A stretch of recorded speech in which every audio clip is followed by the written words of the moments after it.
there, my friend. Welcome back to the channel. I'm so glad you're here with me today because we need to talk about something that's been making headlines everywhere. Just last week, a major announcement came out about Social Security that has millions of Americans asking one big question: are my benefits about to get cut? Now, before you start panicking, and trust me, I know how scary these headlines can sound, let's sit down together and break this down piece by piece. Because here's the thing. The truth is often much different from what those clickbait headlines want you to believe. So grab your favorite cup of coffee, get comfortable, and let's dive into what this announcement really means for you and your family. All right, so here's what happened. The Social Security Administration, along with congressional leaders, announced a new proposal that's being called the Social Security Sustainability Plan. Sounds official, doesn't it? Now, this isn't the first time we've heard about Social Security reforms. In fact, we've been talking about the need for changes for years. You see, the Social Security Trust Fund has been facing what experts call a, quote, funding shortfall. Simply put, more money is going out than coming in. Here are the key numbers you need to know. According to the 2024 Trustee Report, if nothing changes, the trust fund could be depleted by 2034. That's just about 10 years away. But here's the important part, and please listen carefully. This doesn't mean Social Security disappears. It means benefits would be reduced to about 77% of what they are now. So what does this new plan propose? Let me break it down into simple terms. First, the contribution cap increase.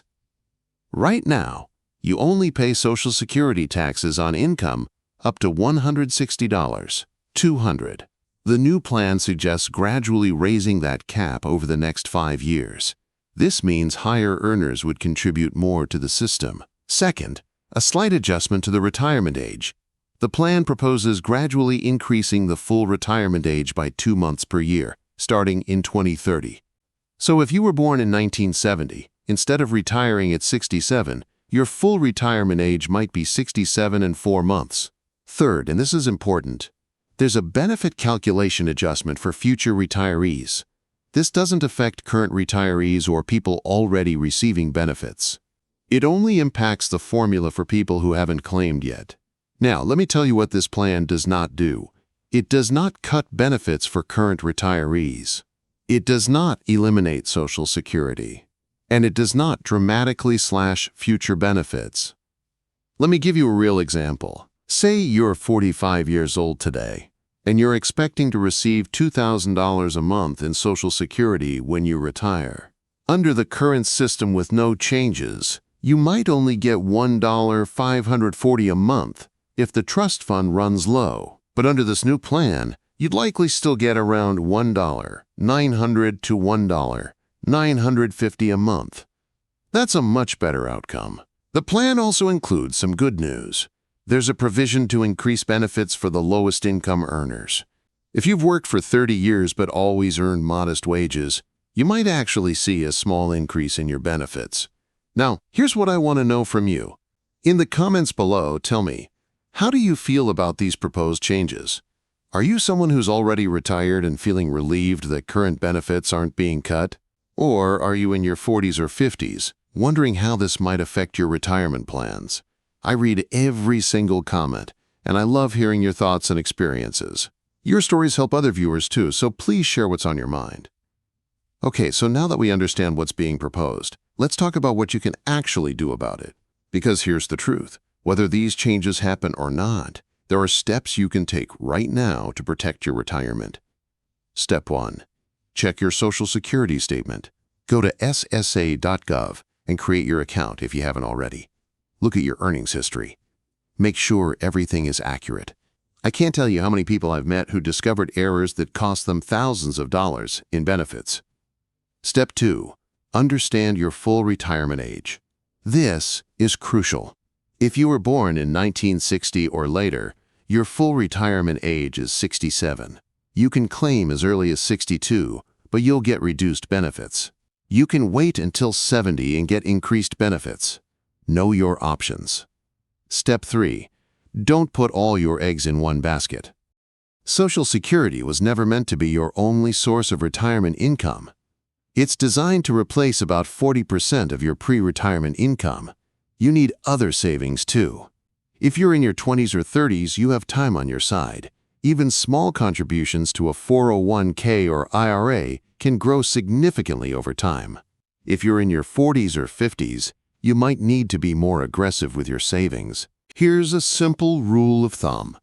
Try to save at least 10 to 15% of your income for retirement. I know that sounds like a lot, but remember, this includes any employer match you get.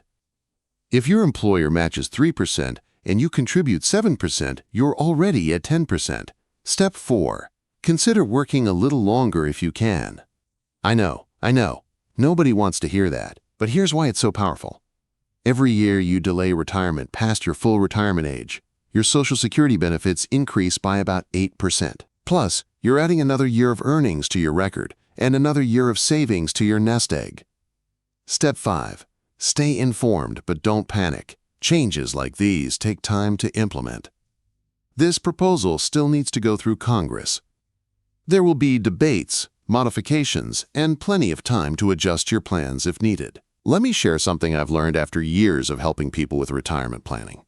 The people who do best are the ones who plan ahead and stay flexible. They don't panic at every news headline, but they also don't ignore important changes.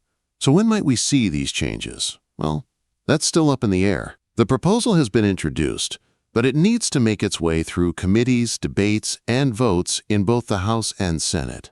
Historically, major Social Security changes take 12 to 18 months to work through the legislative process. And even then, most changes are phased in gradually over several years. Here's my best guess on the timeline. We'll probably see more concrete details by mid-2025. If something passes, it likely won't start affecting anyone until 2027 or 2028 at the earliest. And remember, the most significant changes would be for people who haven't retired yet. For those of you who are already receiving benefits, you can breathe easy. These proposals specifically protect current beneficiaries. I know some of you might be thinking, but what if this is just the beginning? What if they cut benefits even more later? That's a fair concern. But here's some historical context that might help. Social Security has faced funding challenges before. In 1983, there was a similar crisis, and Congress made adjustments that kept the system stable for decades. The key is that Social Security is incredibly popular. It's often called the third rail of politics, because touching it is considered political suicide. Politicians know that millions of Americans depend on these benefits. Also, remember that Social Security is primarily funded by payroll taxes. As long as people are working, money keeps flowing in. The system might need adjustments from time to time, but it's not going away. Let's zoom out and look at the bigger picture. Social Security has been around since 1935. It's helped millions of Americans through retirement, disability, and the loss of a family breadwinner. It's one of the most successful anti-poverty programs in our nation's history. Yes, the system needs updates to reflect our changing demographics. People are living longer, which is wonderful but means they're collecting benefits for more years. Birth rates have declined, so there are fewer workers supporting each retiree. These aren't insurmountable problems. They're challenges that require thoughtful solutions, and that's exactly what this proposal is trying to address. Here's what I want you to remember as we wrap up today's discussion. Change can feel scary, especially when it involves something as important as your retirement security. But knowledge is power, and now you know what's really being proposed. The most important thing you can do is focus on what you can control. You can't control what Congress decides, but you can control how much you save, when you claim benefits, and how well you prepare for your future. If you're young, use this as motivation to start saving more.